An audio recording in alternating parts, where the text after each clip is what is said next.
Assalamualaikum warahmatullahi wabarakatuh. Pagi hari ini topik yang akan kita bahas adalah tentang modul digital.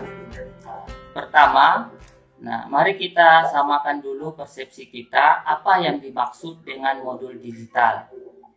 Dari referensi yang saya baca di jurnal ilmiah, modul digital itu adalah bahan ajar digital yang disusun secara sistematis mengacu pada kurikulum atau kompetensi dasar yang ditetapkan di dalam kurikulum, bahasanya mudah dipahami, dan bertujuan untuk membantu siswa belajar mandiri atau dengan sedikit bantuan.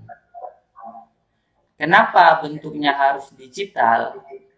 Tentu supaya bisa dioperasikan secara digital atau menggunakan perangkat digital, baik dalam proses pembuatannya, pendistribusiannya, pembacaannya, sehingga peserta didik bisa belajar menggunakan perangkat digital yang dia miliki seperti handphone, laptop, ataupun perangkat yang lain. Struktur modul digital sebenarnya tidak jauh berbeda dengan modul yang ada, di mana di dalam modul digital itu ada kompetensi dasar dan tujuan pembelajaran. Bapak Ibu juga menjelaskan tentang petunjuk penggunaan modul tersebut. Kemudian ada aktivitas pembelajaran. Apa saja kegiatan-kegiatan yang harus dilakukan siswa. Kemudian ada juga latihan, ya, dan ada rangkuman materi, dan mungkin diakhiri dengan refleksi berupa tes formatif dan kunci jawabannya. Strukturnya hampir sama dengan modul cetak, perbedaannya nanti sistemnya digital.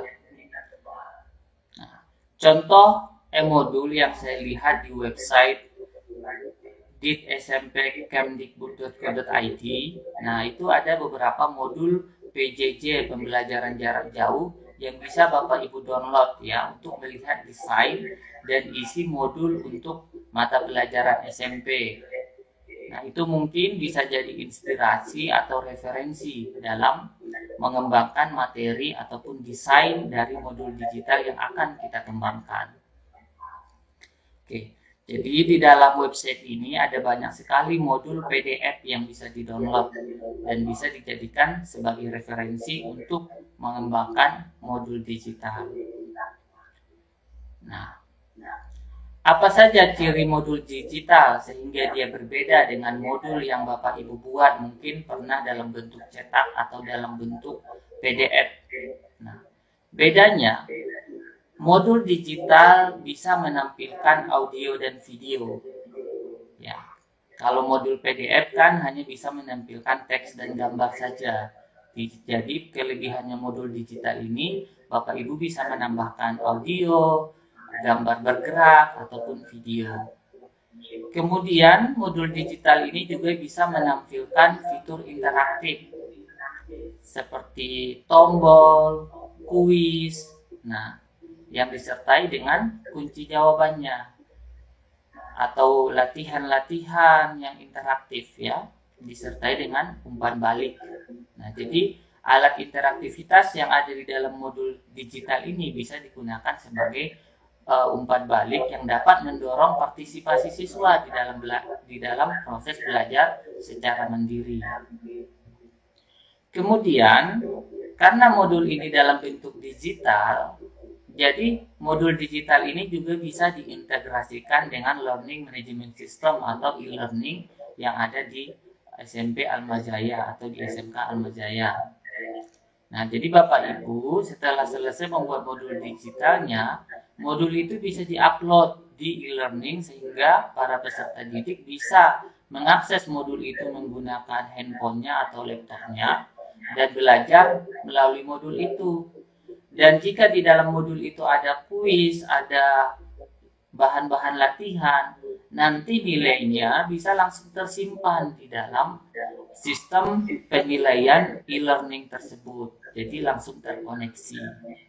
Kemudian yang keempat, mudah didistribusikan. Jadi modul digital ini selain diupload di e-learning, mungkin juga bisa langsung didistribusikan melalui media lain, entah itu melalui media web, melalui media sosial. Nah, mungkin dalam format link atau dalam format halaman web. Dan modul digital ini juga mudah diperbaharui karena dia berformat file, nah yang bisa kita perbaharui kapan saja tanpa memerlukan biaya tambahan. Karena dia tidak memerlukan biaya cetak, sehingga dia mudah diperbaharui kapanpun diperlukan untuk direvisi. Dan yang keenam, modul digital ini mendukung pembelajaran mandiri, sebagaimana hanya modul cetak atau modul konvensional. Dan ada beberapa format modul digital, Bapak Ibu. Format modul digital ini sangat menentukan bisa tidaknya modul tersebut diakses. Keterpakaian dari modul digital itu ditentukan oleh formatnya. Nah, karena perangkat ataupun program lunak itu memiliki program-program khusus ya yang berbeda dengan perangkat yang lain. Nah, beberapa format modul digital yang paling populer itu pertama PDF dan electronic publication ya. Nah, ini format file yang umum ya. Nah, Bapak Ibu mungkin sudah tahu ya, PDF itu bisa kita isi teks, gambar, dan link. Tapi tidak langsung bisa menampilkan isi videonya, harus berformat link. Dan PDF ini terbaca oleh multi device, oleh banyak jenis alat elektronik. Kemudian yang kedua adalah HTML5 ataupun halaman web yang terbaru ya. Dia bisa mengandung teks, gambar, video, dan kuis, dan juga terbaca oleh browser sehingga bisa diakses menggunakan perangkat seluler maupun perangkat komputer. Namun HTML5 ini sayangnya belum bisa terintegrasi langsung dengan Learning Management System atau e-learning. Yang terintegrasi dengan e-learning itu adalah format Scrum ya. Nah, format Scrum ini juga bisa mengandung teks, gambar, video, dan kuis, dan dia terbaca atau terkoneksi langsung dengan Learning Management System.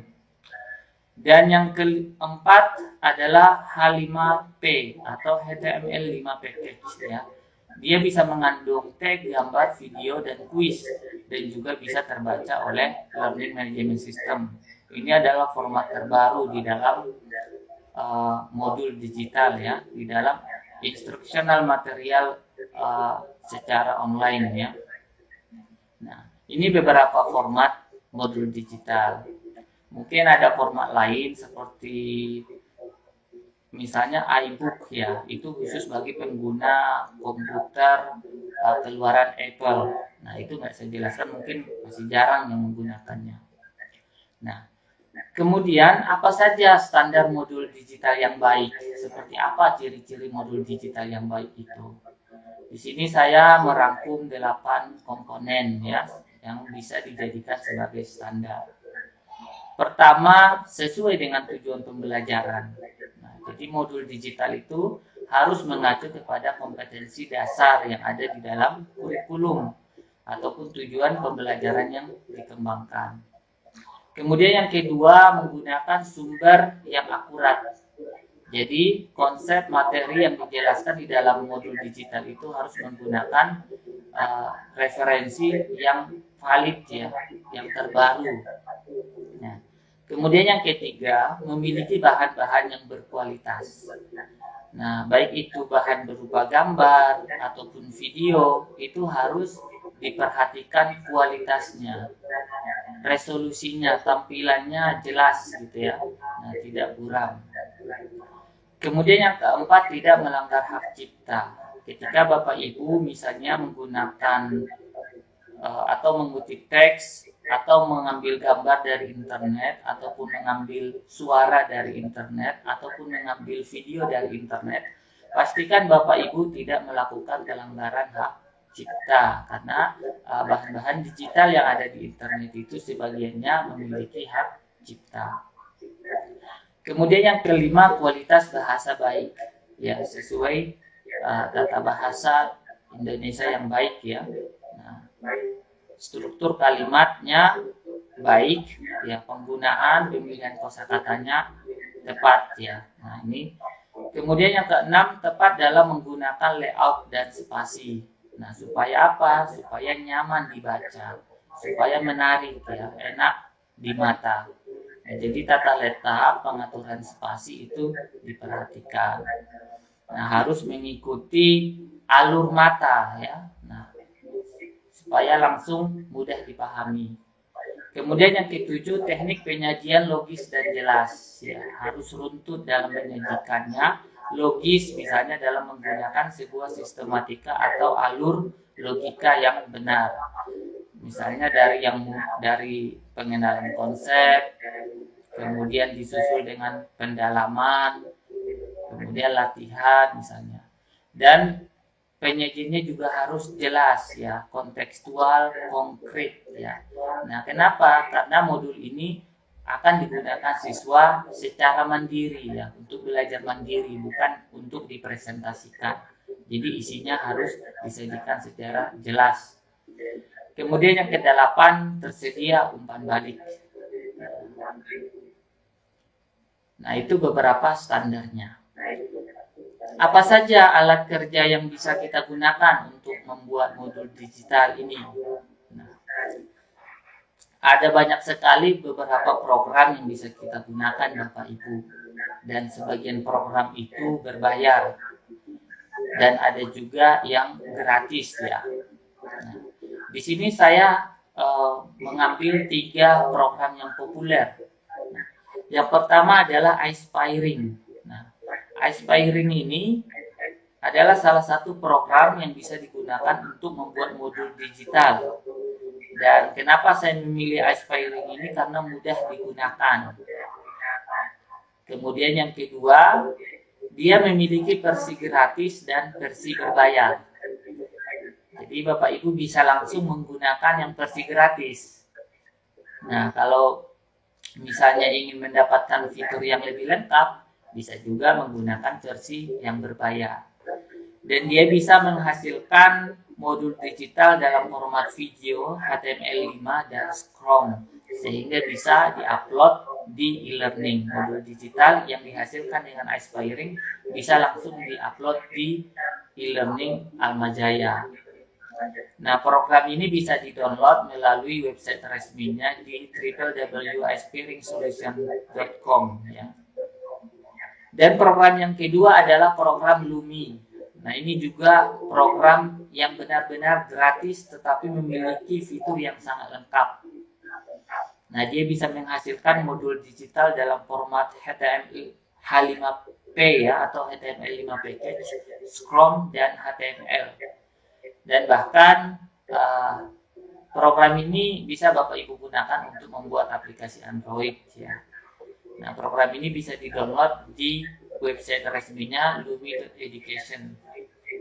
Dan program yang ketiga adalah Articulate ya. Ini A ya, simbolnya ini Articulate. Nah, program ini adalah program berbayar, tetapi Bapak Ibu diberikan masa uji coba gratis selama 60 hari. Jadi bisa digunakan secara gratis selama 60 hari. Nah, itu beberapa contoh alat kerja yang bisa kita gunakan untuk membuat modul digital Bapak Ibu. Nah, bagaimana alur kerja dalam memproduksi modul digital? Nah, di sini secara umum saya ringkas menjadi 7 langkah ya. Pertama, Bapak Ibu menulis rancangan modul digitalnya di Microsoft Word. Ya, apa saja yang ingin disajikan di modul digital itu bisa dirancang di Microsoft Word dulu, dikumpulkan bahan-bahannya di situ. Kemudian yang kedua, baru kita menggunakan program. Ya. Nah, pertama mungkin kita atur dulu ukuran halaman modul digital kita ke ukuran 6:19. Kenapa 6:19? Karena itu sesuai dengan ukuran layar laptop dan juga layar handphone, supaya modul kita tampil secara penuh ya, dengan sesuai dengan layar laptop dan sesuai dengan layar handphone, maka ukurannya kita atur nanti ke 6:19. Dan kita juga mengatur rancangan tata letaknya. layoutnya. Nah, kemudian Bapak Ibu menguraikan kompetensi dasar, kemudian materinya, nah, kemudian menambahkan ilustrasi materi dengan ikon, gambar, animasi, dan video. Kemudian Bapak Ibu bisa menambahkan kuis. Nah, setelah selesai Bapak Ibu bisa mempublish dan mereview hasilnya. Dan jika dirasa hasilnya sudah baik dan modul digital tersebut bisa di-upload atau didistribusikan melalui Learning Management System atau e-learning. Nah, itu beberapa alur kerjanya. Nah, ini mengenai cara publikasi modul di e-learning ya. Nah, ini caranya nanti akan kita praktekkan bersama-sama ya. Nah, ini saya menjelaskan secara sekilas sebagai perkenalan dulu. Jika ada yang ingin ditanyakan, saya persilakan Bapak Ibu. Nah, selanjutnya nanti kita akan praktek bersama-sama merancang modul digital sampai menguploadnya ke Learning Management System. Saya kembalikan ke MC. Terima kasih.